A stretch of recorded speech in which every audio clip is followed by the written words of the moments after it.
Adoring God is something we are called to do, not because He requires us, because He is God at the end of the day, but because when you look at His attributes, His love, His sacrificial nature, all that He has done for us as humankind, you can do nothing but adore.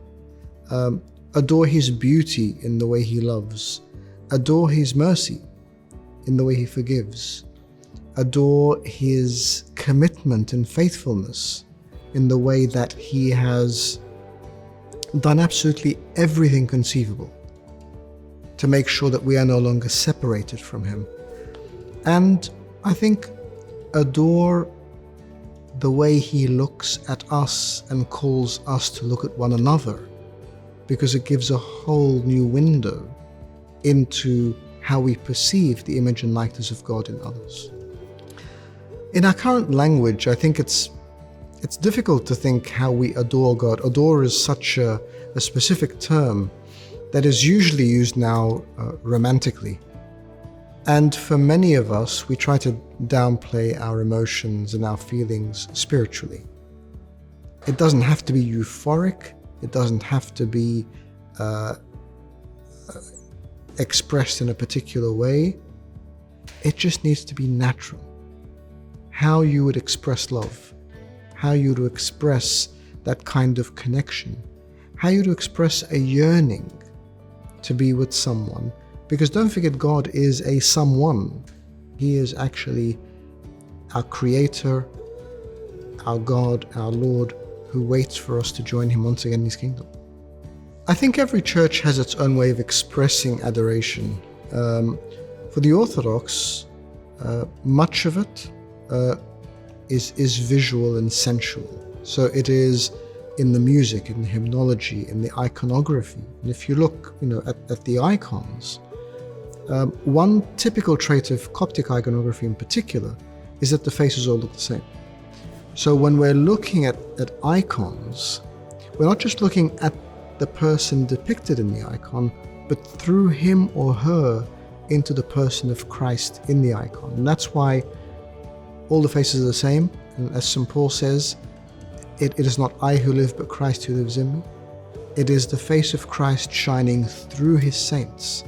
So what we're saying is, even in looking at others, we are giving adoration to God who is visible in them and in their lives. In Orthodoxy as well, we focus on the personal relationship. And if we try to equate how we deal with others to the way we deal with God, the same principles would apply. So if you're thinking about friends, whether it's a fraternal relationship, whether it's a romantic relationship, any relationship, at times you will call someone and say, "Hi, I'm just thinking about you, how is your day?" At other times you would send a text message or an emoji that means something. At other times you will have to make time one-on-one to sit and spend time and speak and interact and listen. And that's exactly our relationship with God. We can adore God very personally, as our Lord says, when you want to pray, enter into your room and close your door. And your Father who sees you in that secret place will be there and will reward you openly. I think in adoring God in our everyday life, we just need to see Him in everyday things. So for instance, if you walk into an art gallery and you comment on a beautiful painting, you're not really commenting on the canvas or the paints, you are commenting on the artist.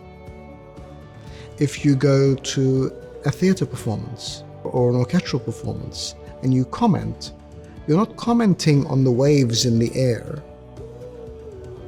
you are commenting on the proficiency of the people performing. And so when we walk around and we see God's beautiful creation, whether it's in other people or in the trees and nature around us, when we see God's love in people and events, and we say that's a beautiful thing, we are speaking about the Creator. We are speaking about the one who empowers and enables and loves and forgives. And so in all of that, we are commenting on him. And we're expressing our adoration for him